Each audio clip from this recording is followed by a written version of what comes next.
My name is Pete Brown, president of the Kansas City Public Library Board of Trustees. And I want to thank you all for joining us tonight and being a part of the Kansas City Public Library community.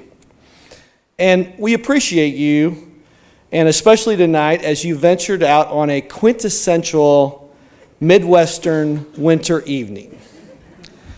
So this is a very special event here at the library, and it's a compelling subject. A multi-part series of videos and virtual conversations called Visions of America, spotlighting a handful of historical sites that symbolize our country's spirit of independence as it approaches the 250th anniversary of its founding. Among these sites is one of Kansas City's cultural jewels, the 18th and Vine Jazz District, including the incomparable Negro Leagues Baseball Museum. Please enjoy this short documentary film as we begin the evening, and then we will bring up our special guest for tonight. Thank you.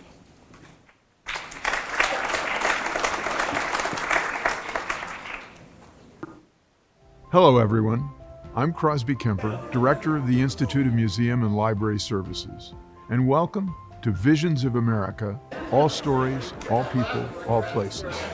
In this episode, we're in Kansas City, Missouri's historic 18th and Vine neighborhood to visit not one, but two museums that chronicle this community's contributions to a pair of uniquely American pastimes, the Negro Leagues Baseball Museum and the American Jazz Museum. Visions of America is coming up next.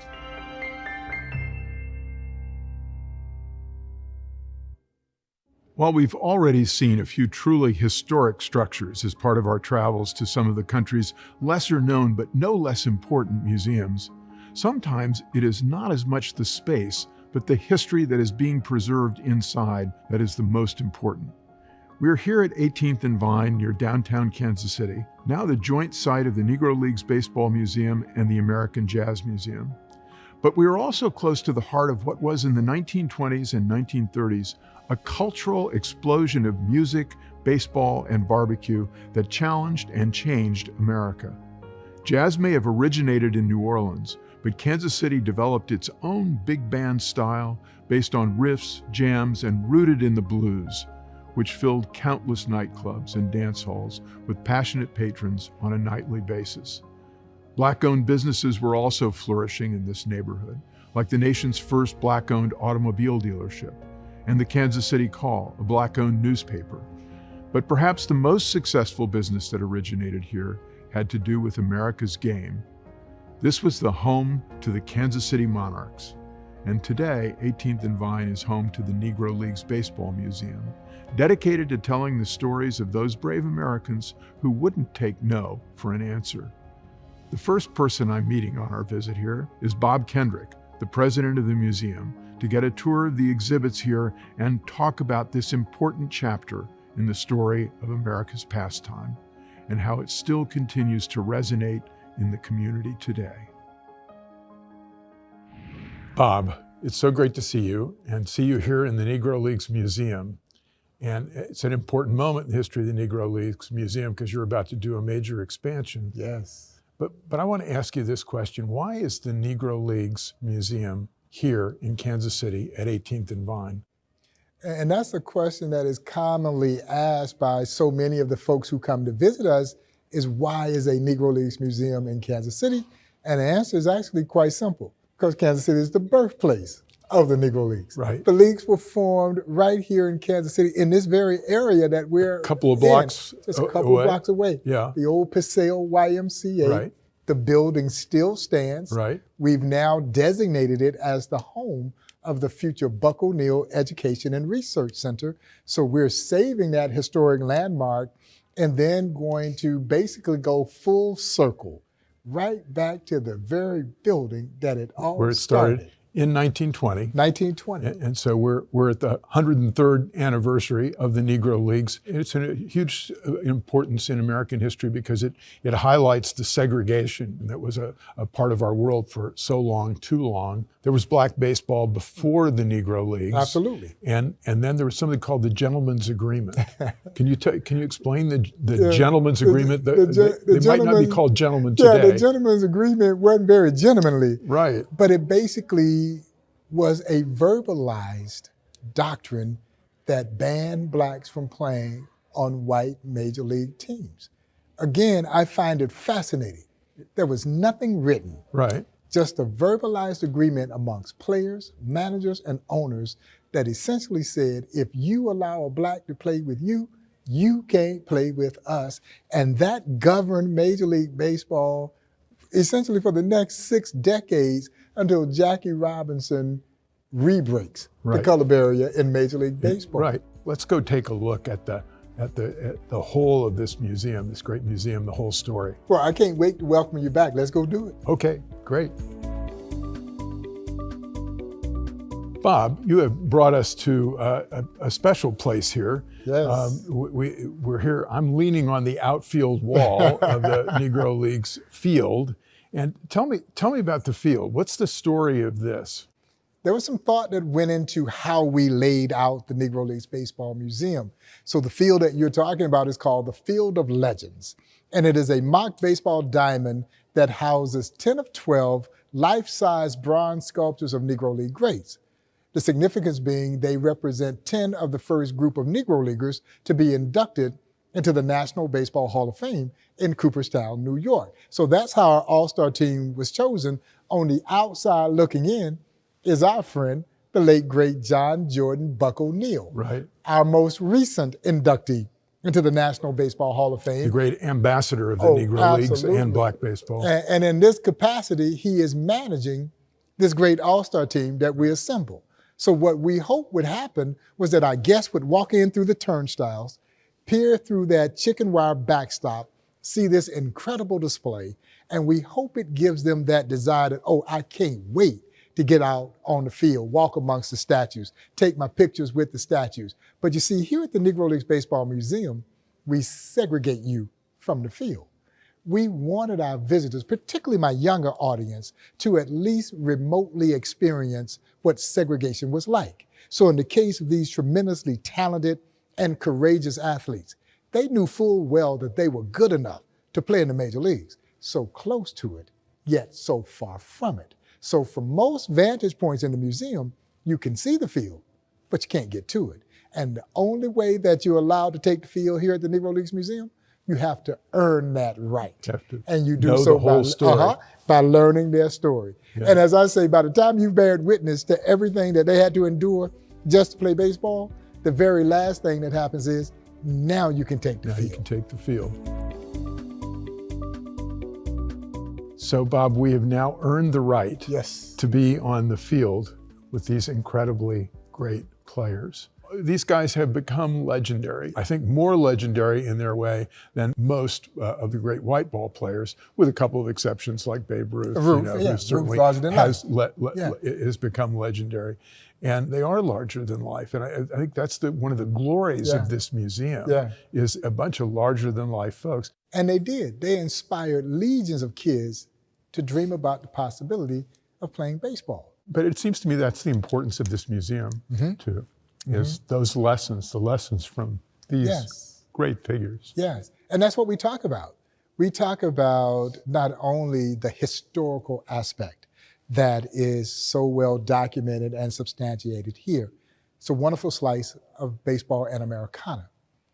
But the inspirational aspect of what this story represents may be as meaningful, if not more meaningful, than the historical piece that this represents.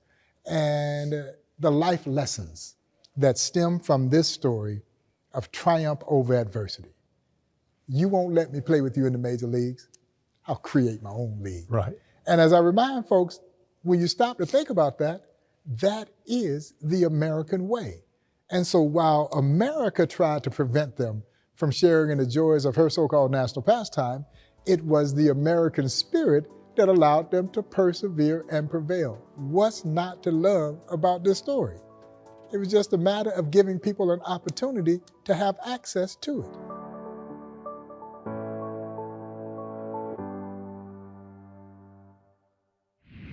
If you're going to talk baseball, you want to talk to author and sports journalist Joe Posnanski, a former senior columnist for Sports Illustrated and columnist for the Kansas City Star.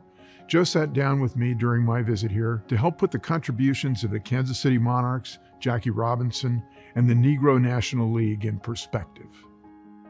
Tell us a little bit about that invisibility of the Negro Leagues and how this museum is making it visible. Yeah, I mean, for me, of course, it starts like every part of sort of my baseball writing journey starts with Buck O'Neil. And I think what's so interesting is for many, many, many years, 30, 40 years, Buck O'Neil would tell the stories that would later become famous. But he was telling those stories for so many years and nobody listened.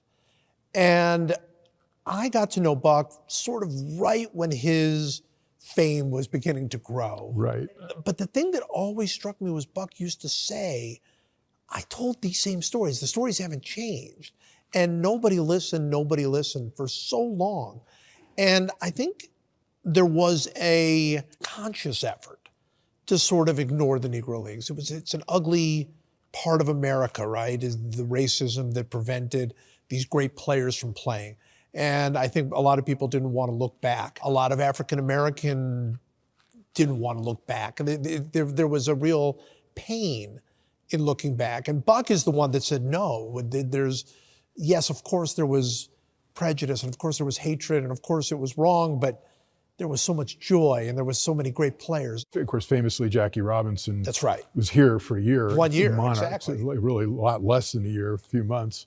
Not very happily, Right. it should be said. On the other hand, it was his ticket in. It was Exactly. it And was the Willie first Mays step on played the just a few escalator. games in the Negro Leagues, Right. you know. So there are people on that end, and then there are people on the other end who, like Satchel Paige, who had an entire career and then was able to be in the major leagues for a little while. But on the other hand, Satchel really did. He created Satchel's All-Stars.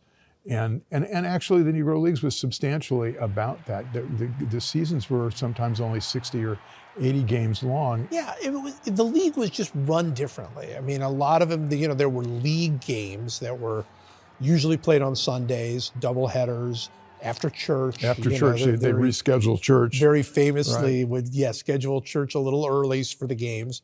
And between the league games, they played every day. And so sometimes they played each other, sometimes they played factory teams and farm teams. And so the league was set up very differently, which makes it very difficult to look at, say, stats. You can look at the stats that are sort of become official, and they are league play, they're the highest level of play, but they don't give you the full flavor of what a full season was like. And they don't give you a flavor, which there was a substantial amount of, which is more and more the statistics around this are being dug up, is in the barnstorming, they would frequently play all-star teams from the major leagues Sure. or actual major league teams, the Yankees frequently. And the records, as it turned out, of those games are pretty favorable to the Negro League players. Yeah, the Negro League players won most of those games. I mean, they had and this was against very, very high level competition. I mean, Bob Feller would have a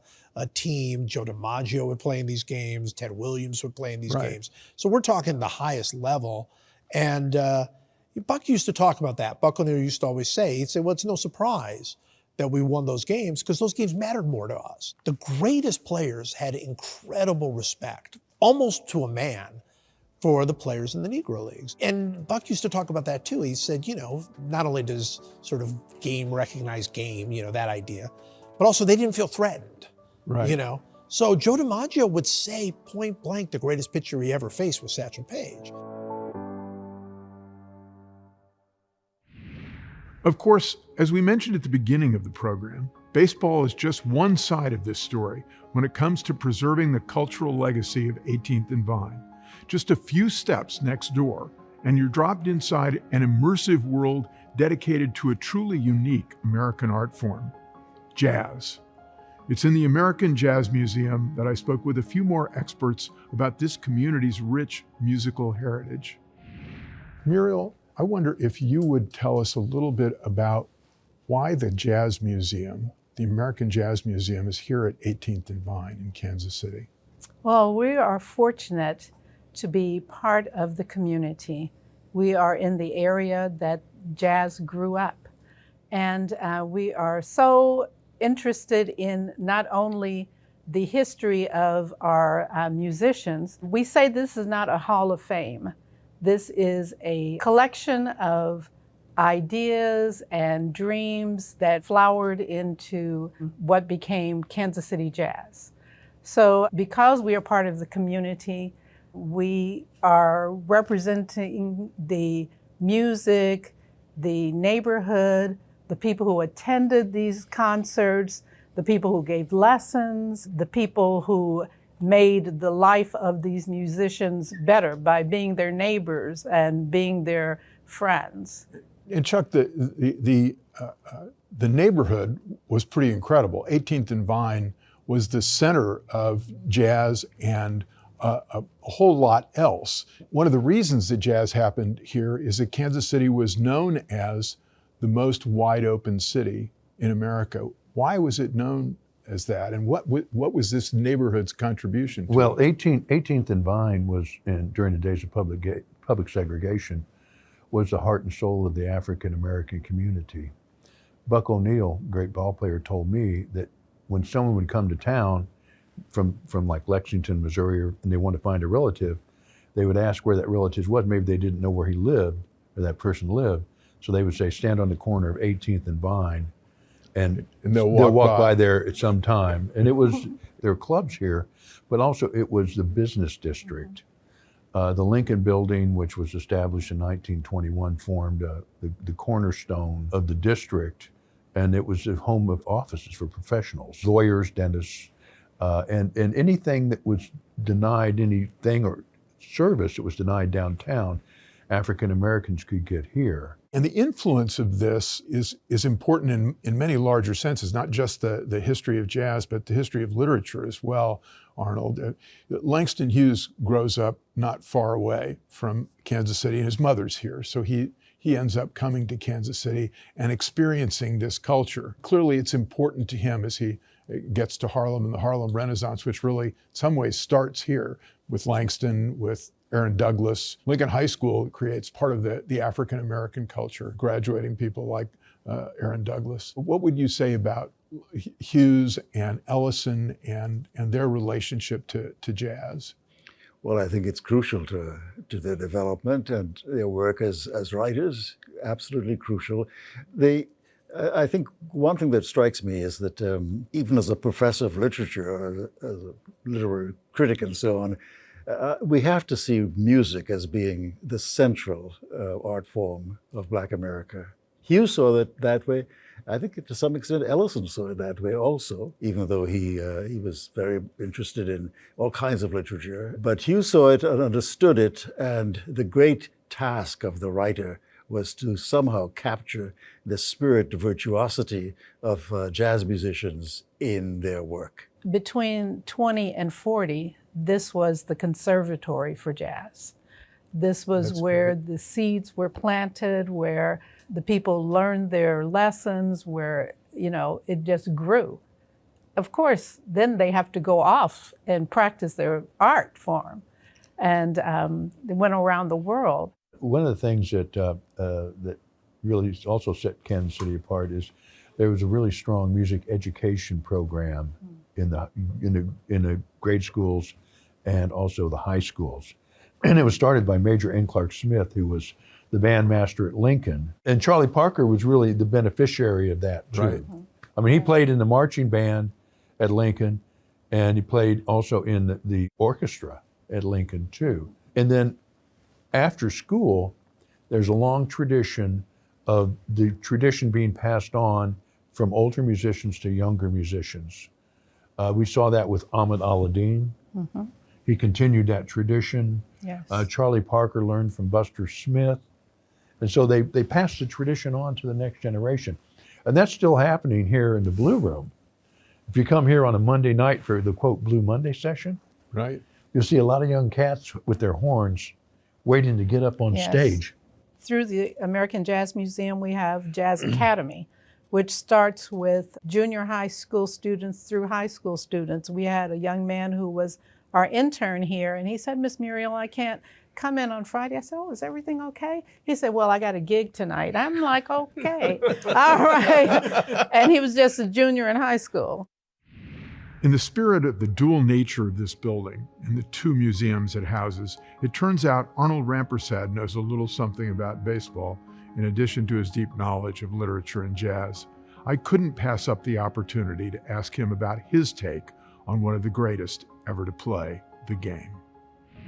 Arnold, one of the less well-known parts of Jackie Robinson's biography, his history, is that his first professional baseball experience was here in Kansas City with the Monarchs. It wasn't planned, but it happened and was his first professional experience. Yes, and I mean, it's very important because at UCLA, where he was on the baseball team, he didn't do very well. Who knew that he would become, what he became eventually? But and it did start with Kansas City, and it did start with a sort of accident of his being at a park and a ball rolling at his feet. I mean, his story is almost too good to be true. And he throws the ball to the player, and the conversation ensues, and he ends up in Kansas City.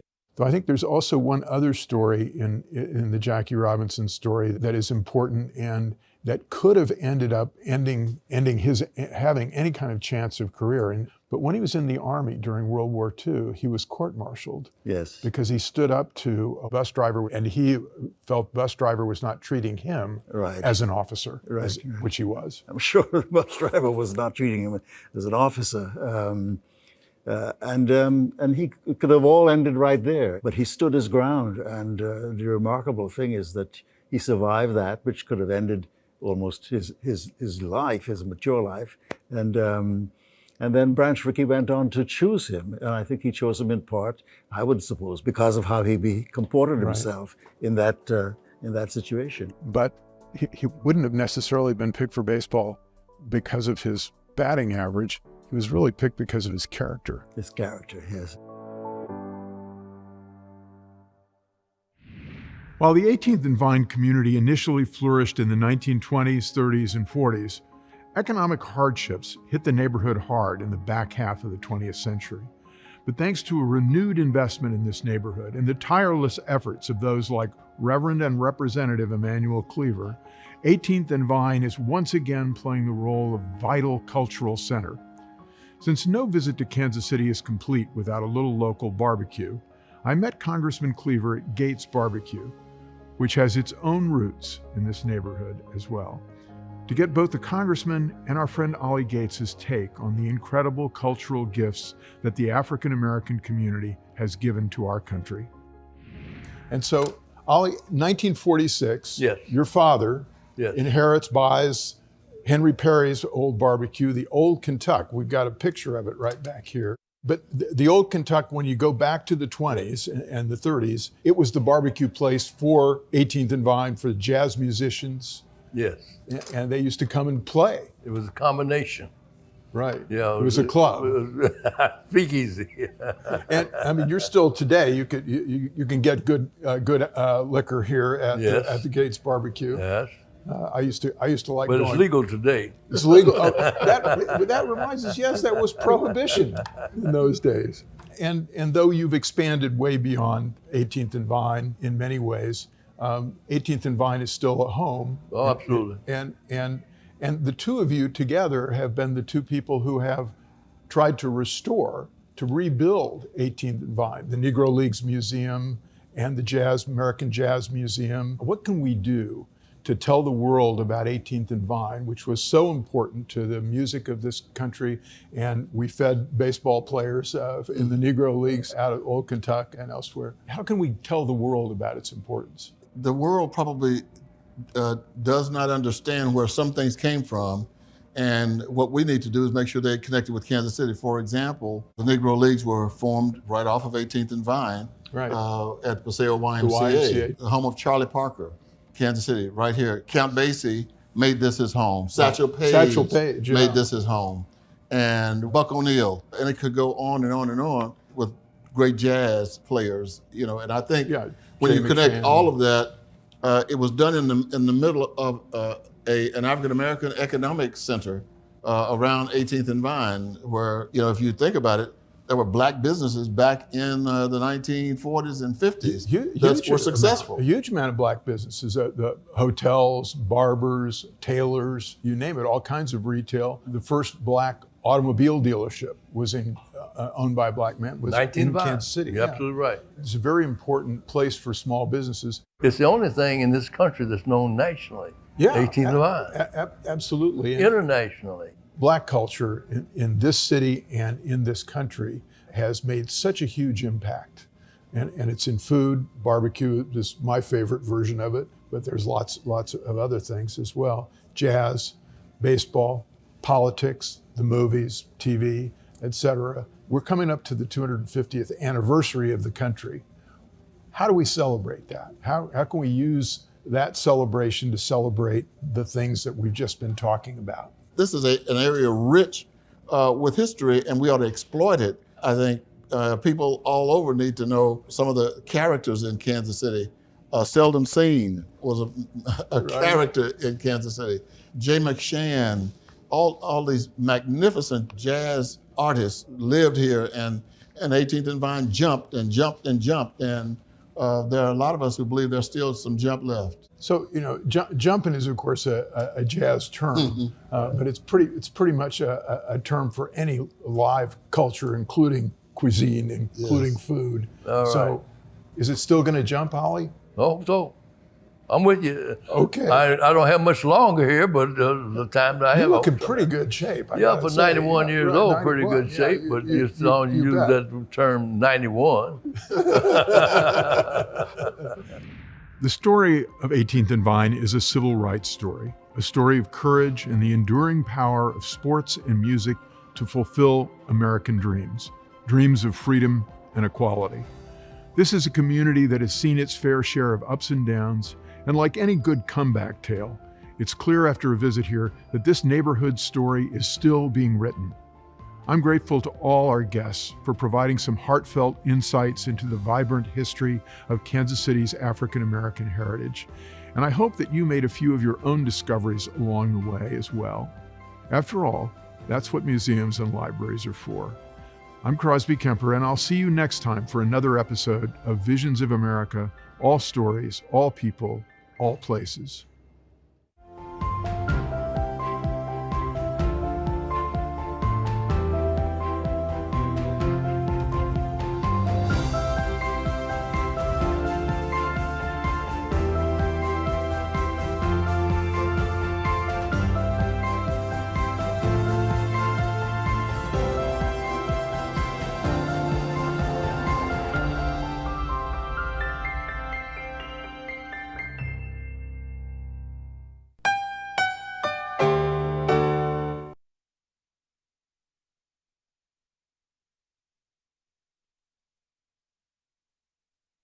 Museum and Library Services, IMLS, which is the primary source of federal support for our nation's library and museums, and a partnership with PBS Books.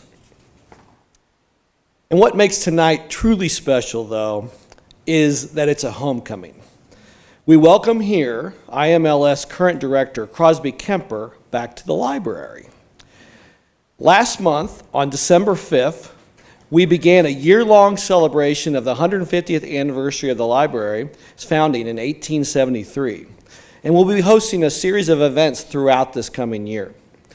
Crosby Kemper is an important part of that 150-year history. He served almost 15 years as our library's executive director from 2005 to January of 2020, when he left to accept a presidential appointment to lead IMLS in Washington, D.C. It's not an overstatement to say Crosby helped redefine the role of public libraries in the United States.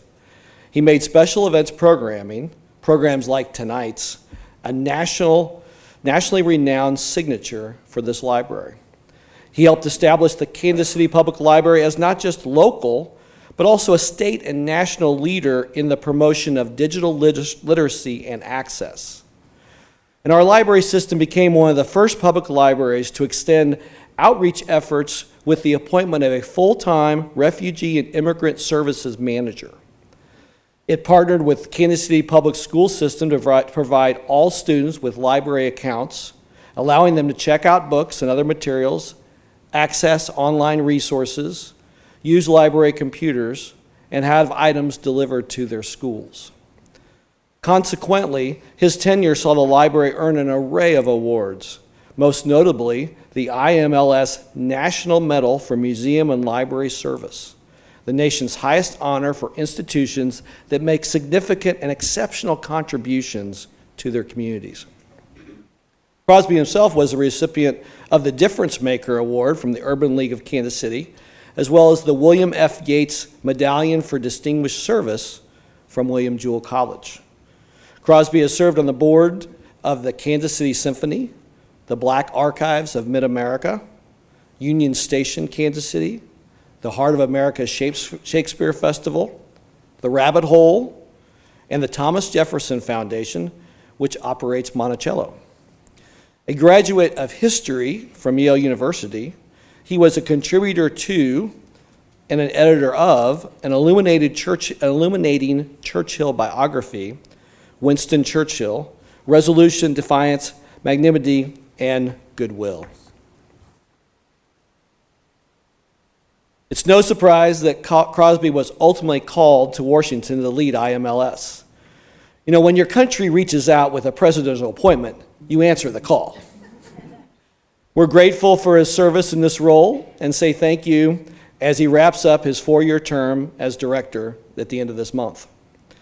Now, personally, I've grown up as a patron of our Kansas City Public Library and regard it as critical infrastructure for an informed and engaged society. But my reason for being a dedicated volunteer for this library is in direct response to Crosby's leadership, elevating the library into a leading cultural destination and a center of community engagement. His enthusiasm to support learning, discovery, conversation, and access for all inspired me to pitch in and work alongside this wonderful staff to move our region forward together. So thank you, Crosby. Whether you realize it or not, you've been a big inspiration to me, and I'm sure to many others who believe in this important work. So as many times during Crosby's 15 years as the Kansas City Public Library Director, he stood on this stage or at Central Library and introduced a host of authors and mayors and Supreme Court justices, former secretaries of state, former secretaries of labor, and many other prominent speakers. So it's truly my honor to introduce him tonight as the latest in that long line of distinguished guests. So please join me in welcoming Crosby Kemper back home to the Kansas City Public Library.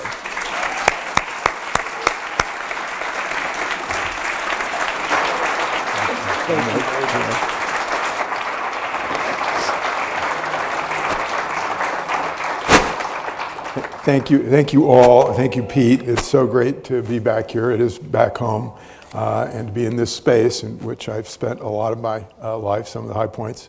I'm particularly honored that Pete introduced me. Pete is one of the great civic leaders in Kansas City, not only in his work with the library, but the Folly Theater, the parks, and so many other things that he has supported over the years. I also want to say that we have 2 stars of our show that you just saw in the audience.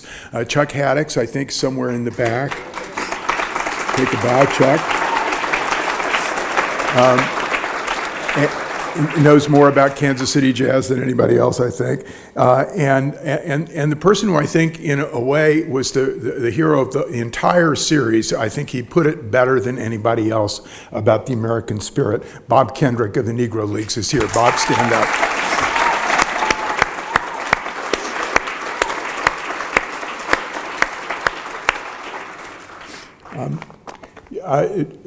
Pete explained the IMLS. I have the joy of giving money away to libraries and museums, and also lately we've been tasked with a few other things. The Senate, Congress gave us an information literacy task force, which we're working on, in which we will explain misinformation and disinformation to everyone. Thank you. For the lessons of my 15 years at the library and years before that at the bank, I'm trying to explain to Washington that actually civic trust and intelligent conversation happens at the local level in places like Kansas City. And then we've been successful enough at the IMLS. We're the least known federal cultural agency, even though we're the largest federal cultural agency, which allowed me for 5 minutes at the retirement party for the French ambassador to explain to an expatriate Frenchman that I was the Minister of Culture. 5 minutes, he believed me for 5 minutes. But we also, President Biden, and it really, I think it's an effort of the First Lady, of Dr. Biden, who is the honorary chair, they gave to us, to the IMLS, is housing the reestablishment of the President's Committee on the Arts and Humanities. And we're very excited. Thank you, yeah. And we're very excited about that. The co-chairs of the President's Committee are Bruce Cohen, great producer, Silver Linings Playbook. Just some of you may have read about the Bayard Rustin biopic that's just out, getting fabulous reviews. That's Bruce's work. And his co-chair is Stephanie Germanotta, otherwise known to most of us as Lady Gaga. And there are people on this committee like George Clooney, Jennifer Garner, Kerry Washington, Shonda Rhimes, and they all report to Lady Gaga, who reports to me. So if you didn't think I was important before, now you know how. Okay. So I want to say a couple of things about the film you just saw, and I'd be happy to take questions and talk about the background and the other episodes, which I'll mention in a minute. But this really, in many ways, comes out of the Kansas City Public Library and the programming that we did. And I want to say, I want to pay a tribute to two people who helped along the way in a major way. The late great Henry Fortunato, who was my partner in crime. So many of you know Henry, and his imagination had a lot to do with our creation of the Meet the Past series, which and all of our history programming. And he brought a tremendous imagination, great talent for partnership to that. And I also want to pay tribute to my cousin, Jonathan Kemper, who with me and with Henry and with so many other people, our board and all the staff of the Kansas City Public Library understand the civilizational value of libraries. And that, and I pay tribute to Jonathan for that. And I want to say something that I try and say in every talk that I give as director of the IMLS. There are people out there on the left who want to defund the police and people on the right who want to defund libraries. And I say, we just might as well go ahead and defund civilization. And libraries stand for civilization in our country.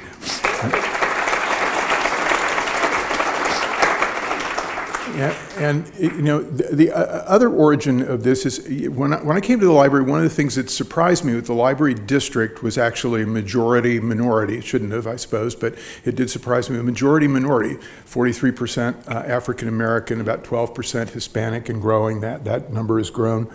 And I wanted to recognize that with our programming.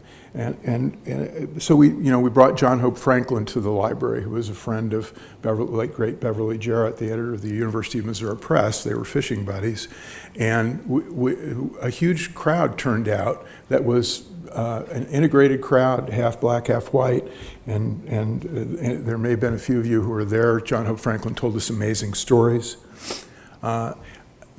That made a difference to me, and our programming, I think, reflected what I learned from John Hope. Alvin Sykes, some of you will remember the late, great Alvin Sykes. And Alvin was a Buddhist musician. You know, he grew up at only an 8th grade education, grew up at 18th and Vine, and grew up in the Kansas City, Kansas, and Kansas City, Missouri public libraries, and made a huge difference in the world. You know, was significantly responsible for the Emmett Till bill, which created the cold case section of the Civil Rights Division of the Justice Department, and did that with work he did in the Kansas City Public Library. The most important program I think we did was a program we did with the guy who he convinced to let the bill pass, the most conservative member of the Senate, Tom Coburn of Oklahoma, who fell in love with Alvin Sykes, the Buddhist musician from Kansas City. And he said that on the floor of the Senate, and we had a conversation in the library between Alvin and Tom Coburn, in which he said the same thing, a high point in my life. And I wanted to recreate that with the series that we're doing with PBS Books, and as you saw, Detroit Public TV. Heather Marie Montilla, the director of PBS Books, I got to know from the Knight Foundation annual library forum, and she brought Rich to the table, and well, actually, Cliff Keel of KCPT introduced me to Rich initially. I told him I wanted to do something like this, something like we'd done on KCPT, and they agreed to do it. And we did a series of conversations. The first one was with Jeff Rosen, the director of the Constitution Center in Philadelphia, who was on this stage in the library at one point.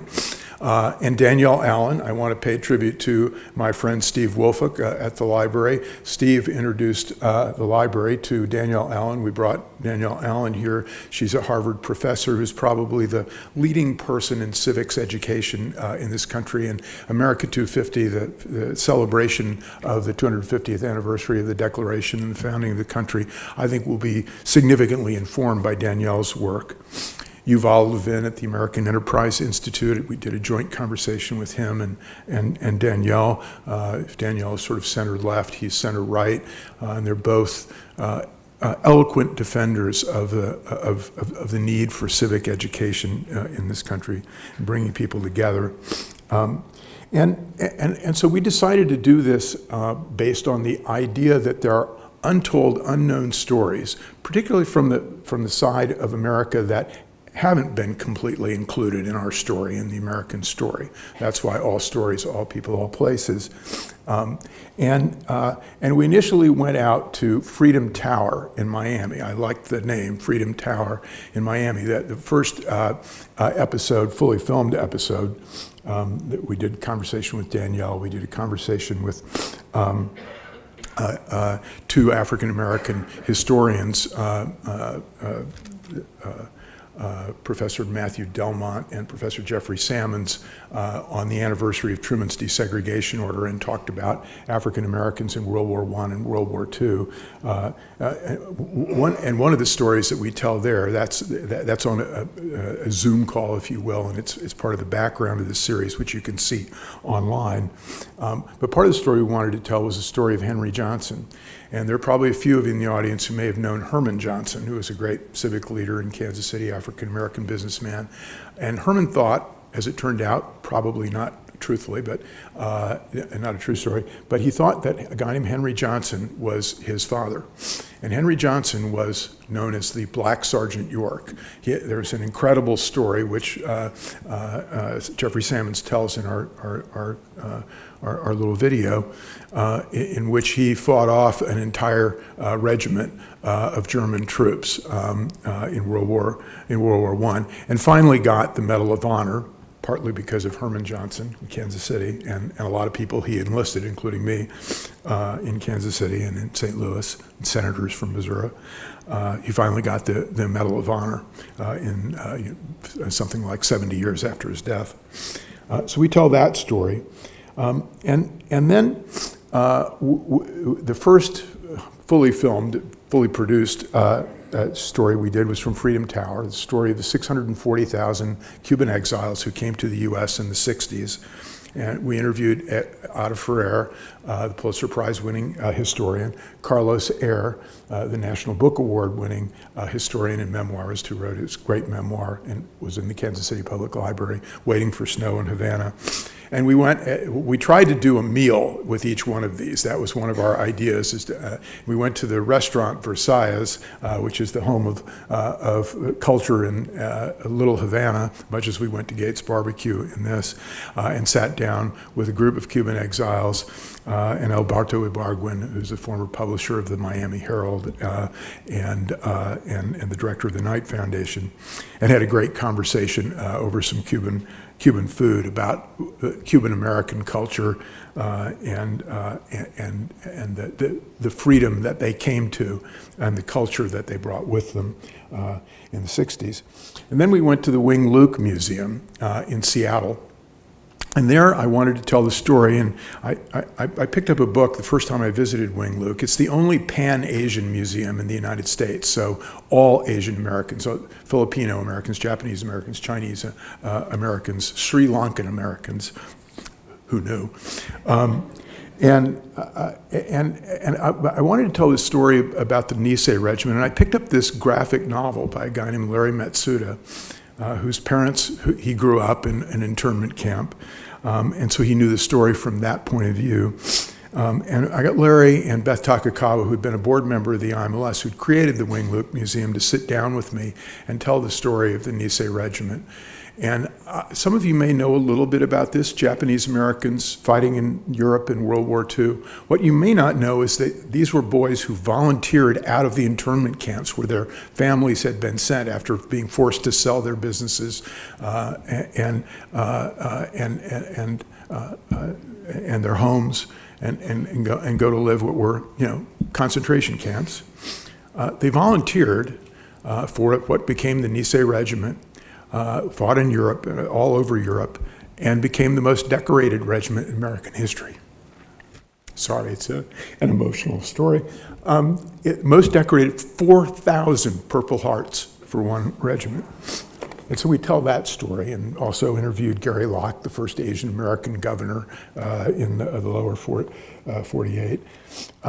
And a tremendous story, particularly the story about the debates that were held in the internment camps. Some people didn't want to go, and these kids volunteered. They weren't allowed to be in the draft, so they were volunteers.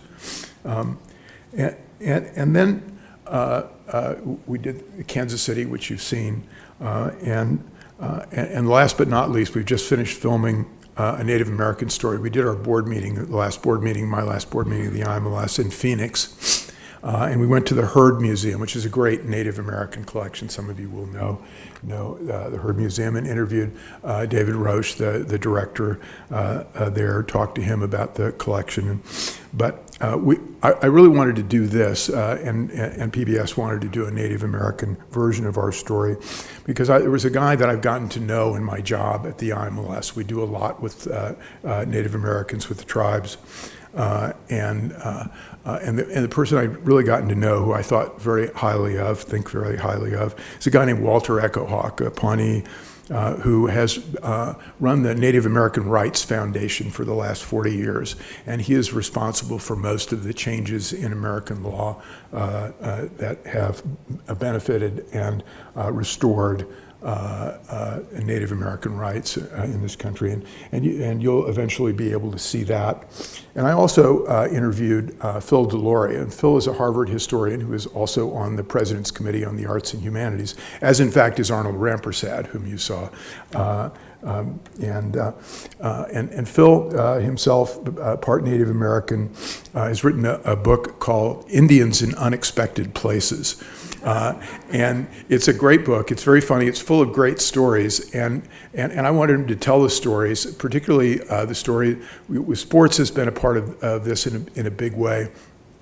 The series, and Native Americans, particularly at the turn of the century, last century, and into the 20s, played a huge role in American sports. And everybody knows a little bit about the story of Jim Thorpe. Some of us, of course, know stories from Haskell, which is nearby, and Carlisle.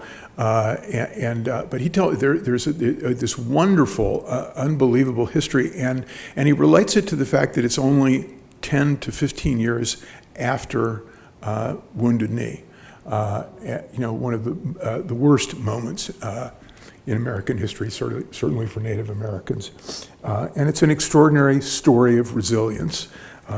And then the Hollywood story, which is also an extraordinary story of resilience. In 1910, Native Americans had a huge role in the birth of Hollywood. They were not only extras and actors, but stars and directors and producers in Hollywood in the first and second decades of Hollywood.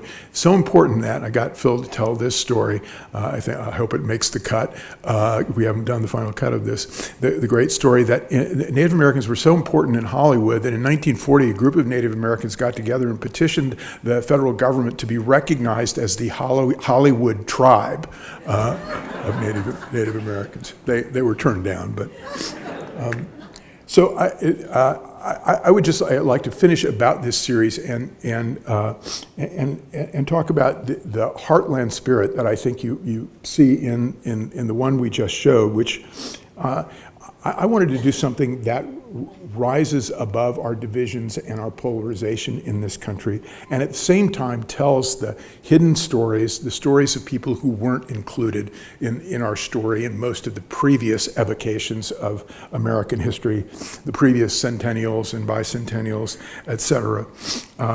And I'll just finish by saying I think Bob Kendrick said it best. The people you see there and you see in our other films are people who showed the American spirit with their resilience, their persistence, their perseverance, and ultimately prevailed. And so I think this series is a tribute to Midwestern values of understanding that we're always better together. Thank you.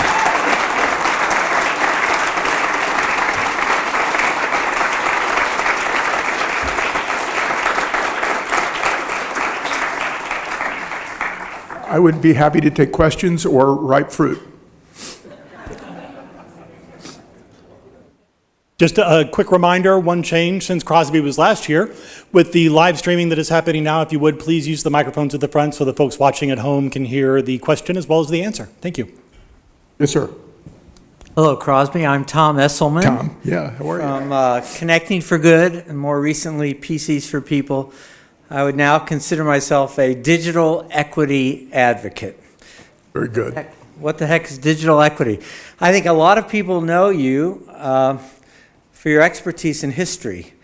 What maybe a lot of people don't realize is the degree to which you've had an influence on the future and innovation. And I have a specific question about the world of what we call digital equity.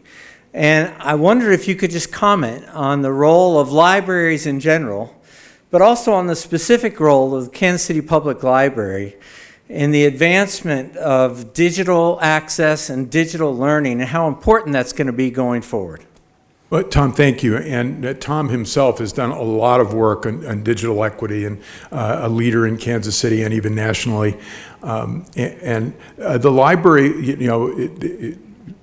I use the Shakespearean line. So, some are born great, some achieve greatness, and some have greatness thrust upon them. The library had Google Fiber thrust upon us, and out of that we made a lot of folks at the library have a lot to do with this, and in the community. We became a leader in digital equity, in particular in crossing the digital divide. We had to explain to Google Fiber why people weren't going to buy their services in certain parts of the community, and got them to help do that. And we spent a lot of time in Washington. The reason I got the IMLS job really is because I worked with the Schools, Healthcare, Libraries, and Broadband Coalition, Shelby, and became the chair of that, which is an advocacy organization for digital broadband. I will say that the pandemic, the real lesson to me, and Tom and I have talked a little bit about this in the past, the pandemic lesson is that connectivity by itself, and this is a lesson we had to give to Google Fiber, and to some people in the community, connectivity by itself doesn't solve the problem. And we saw that with the pandemic. As soon as we went virtual, the people at the other end of all of our divides, even if they were connected, weren't getting the education that they needed, and it set us back a couple of years for a whole generation of kids, particularly kids on the other side of our divides. So we need to work on that, and that's something at the IMLS we've been very cognizant of, and it's something I talk about inside the administration a lot. Sometimes they listen, so that's the short answer to your question. I a 2-hour over a drink conversation too that I can do on that. Yes, sir. Welcome back, Crosby. We miss you. Good to see you. I have 2 questions. The first one is, seems like the director resigned at the end of December. And I was wondering what they're going to do to replace them, or are you coming back? Yeah, that's a question you need to ask Pete Brown, and I know nothing about it. I did see John Herron in the CVS a couple of days ago, and John, I think, did a very good job. And I will say I may apply for a shelving job at the library now that my term is almost over, but I don't think I want to be a director ever. There's nothing like part-time work.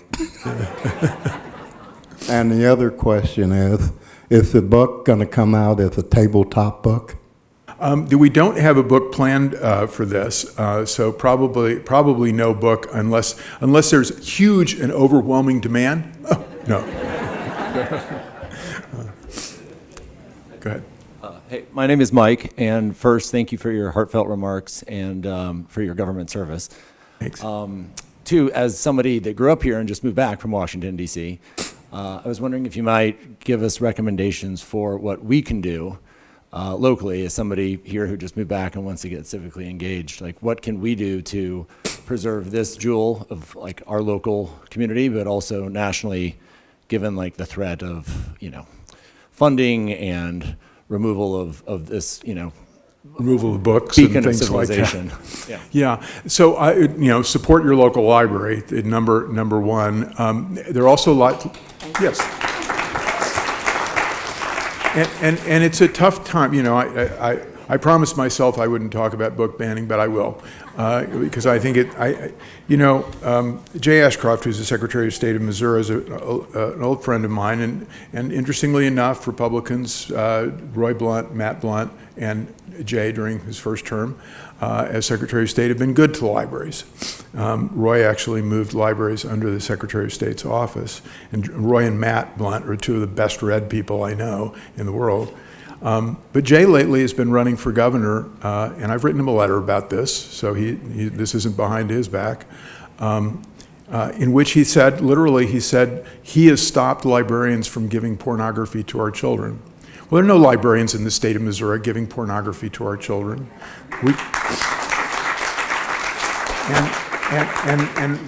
And people, it's my party historically, the Republican Party, they need to stop attacking libraries and librarians, and just to prove that I'm nonpartisan, people on the left need to stop attacking, talking about defunding the police,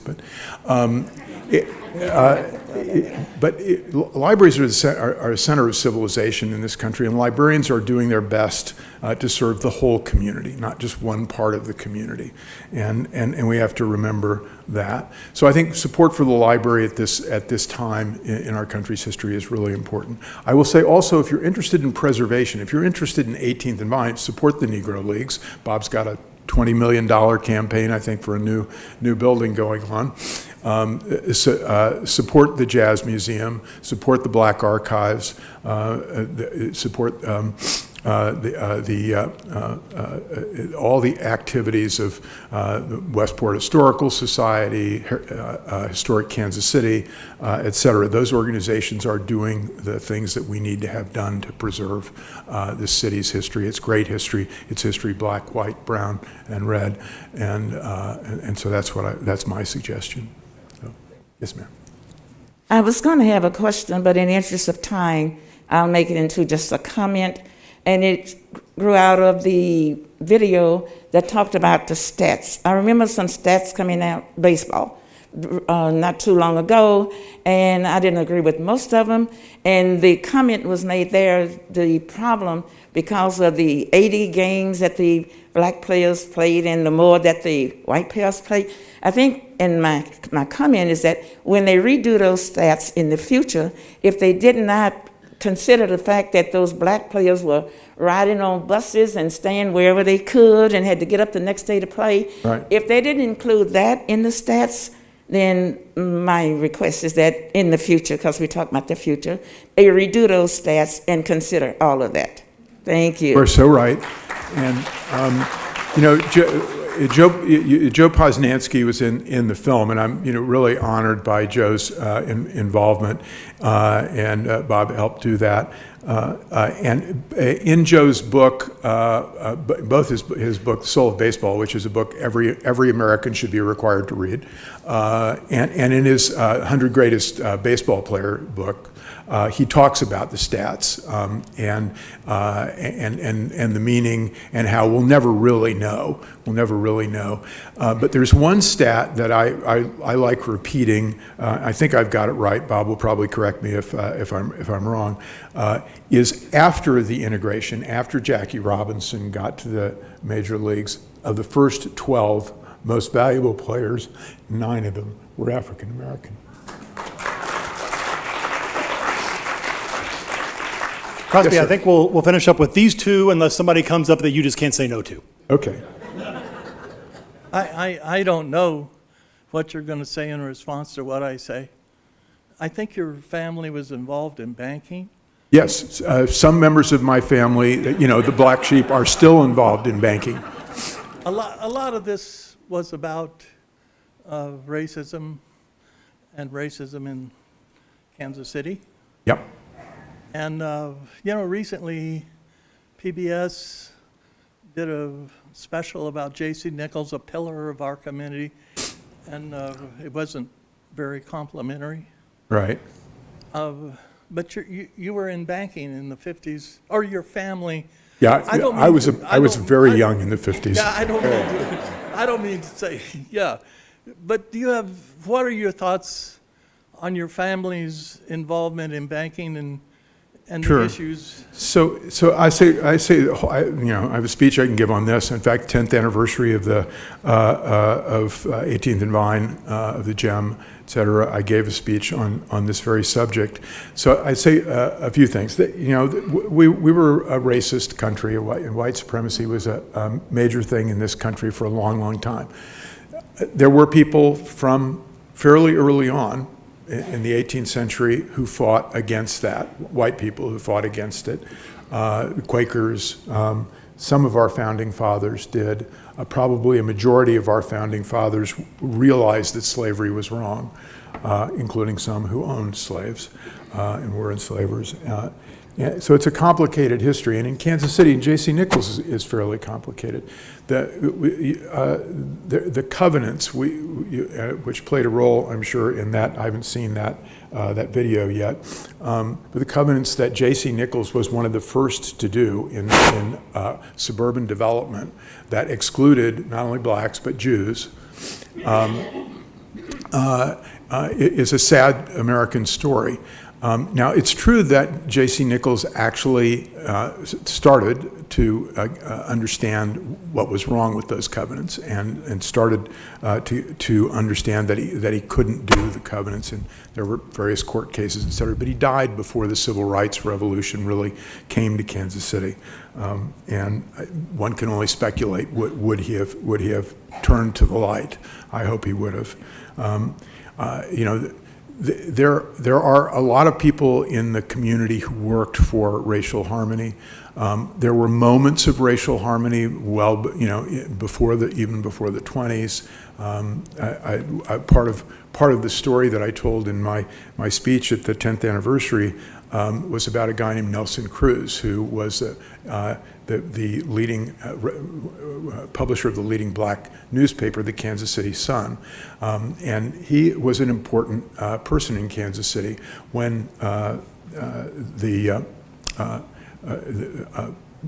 the city came out for the dedication of Swope Park in 1895. The entire city essentially came. I was outside of the city limits at that time. Took a day off and marched out to what became Swope Park.